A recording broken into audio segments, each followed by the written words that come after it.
It's not a secret that Adidas is hurting right now. They've just lost one of the biggest and financially successful collaborations of all time. And they're holding on to dear life with the Samba hype, which has slowly been dropping off. But out of nowhere came a brand new sneaker model, not an old retro, that nobody could have predicted how popular it would become. And that's the Adidas AE1. And today we're taking a look at what could be an even better version of that shoe.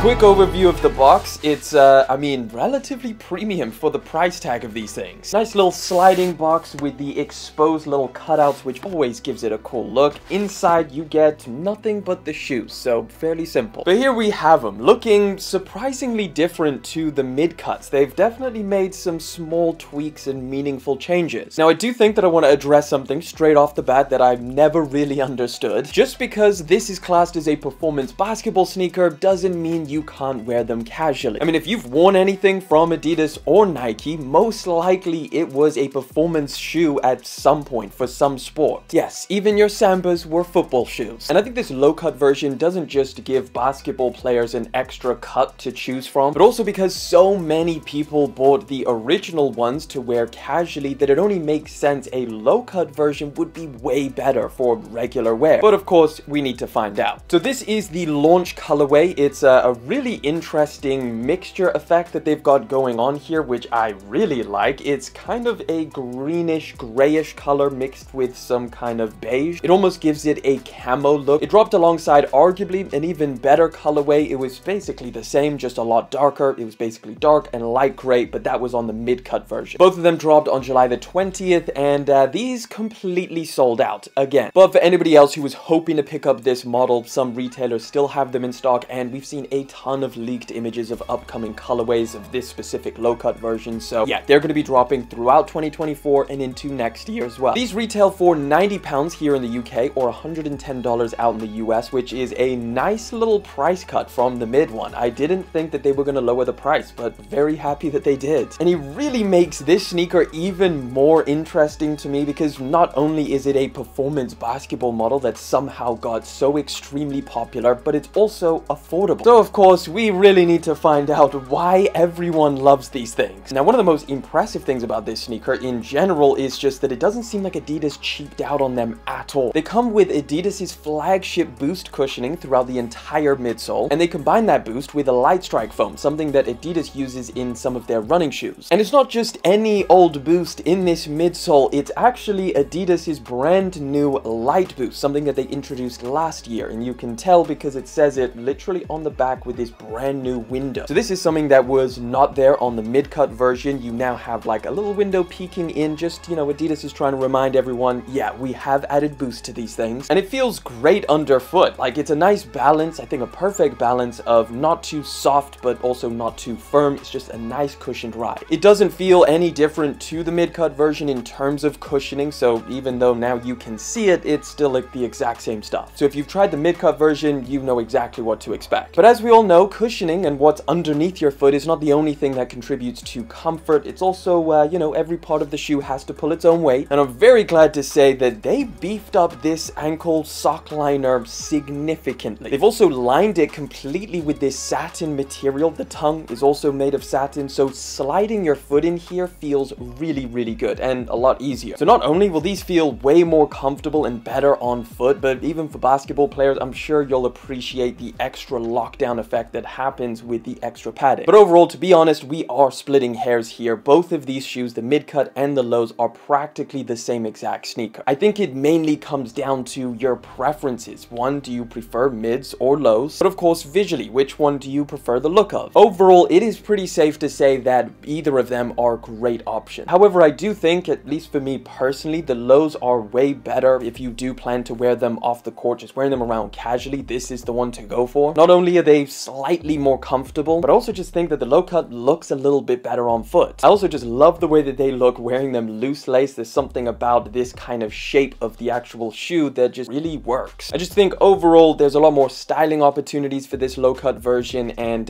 yeah, with the extra comfort, wearing them around all day is not an issue. Now, obviously the general construction of this pair of shoes is exactly the same as the mid cuts. You have the base material, which is this fabric textile. You find that around the back of the shoe, extending through the laces. Like I mentioned, you've got a satin tongue, satin sock liner, feels great. You've also got two little pull tabs, so yeah, easy entry with these things for sure. It's got the shell exterior made out of rubber with all of these holes that not only look absolutely insane, but also add a little bit more breathability. Of course, it provides a lot more security and lockdown and stability to this pair of shoes as well. Speaking of stability, of course, you move around the back and you've got this carbon fiber plate, which adds a lot of structure to the sneaker. It looks cool. It's got a huge 3 stripes, and I think is a nice welcome addition to this design. Another big aesthetic difference between the low cuts and the mid cuts, apart from obviously the window around the back, the toe box, they've changed the material, so now it has a reflective instead of the suede that was on the previous one. I've got to be honest, the other ones did not have real suede, so it did kind of feel a little bit cheap, but now that they've removed it, this feels a lot better. But overall, this shoe just doesn't feel like a $100 shoe. It feels a lot more. It feels like they've really nailed it. They've tried to deliver something that feels a lot more premium and quality in hand than the price tag would suggest. Now, I went for the exact same size that I did with the mid cuts, which was my true to size, and it feels practically the same. I can't really feel a massive difference. It still has that pretty tight toe box, which you can feel. However, I don't know if I would necessarily suggest going a half size up, because the length is not the issue. It's just that it's quite low down and you feel a little bit compressed around the toes. So I'd recommend stay with your true to size unless you do have a wider foot, in which case I would definitely recommend looking at half a size up. Overall, I can really see why this sneaker is so popular, and it really does show that people want new and different stuff. The entire industry is in this non-stop retro phase, just recycling the older designs from their archives. And again, not that we don't appreciate retros, because we do, but when all you do is recycle old designs from the past, people get tired and frustrated. And that's one of the biggest reasons why Nike's stock price is plummeting to its lowest point in decades. I kind of feel like the hole that Yeezy left in the sneaker industry is definitely a contributing factor to why so many people are kind of frustrated with Nike and Adidas. Before, Yeezy kind of acted as that counterbalance. For anybody who wasn't so interested in older designs and retro models, they could go and get some of the most incredibly futuristic, wild designs on the planet. But now that it's gone, it kind of feels like every new sneaker is an old one. And Adidas fell into this as well. It's not just Nike and Jordan brand. Adidas had, you know, the Sambas, the Campus, the Gazelles, the list goes on. But I really think that Adidas is winning with this, and obviously that's not just my opinion. A ton of people believe that as well. Good looking pair of shoes. It's something different, and for sure one of the best signature basketball sneakers on the market right now. But I would love to know what you guys think about this pair of shoes. Do you like it? Do you not like it? Have you tried it out yet? Drop your thoughts down in the comment section, and if you want to catch another video, click that one right over there.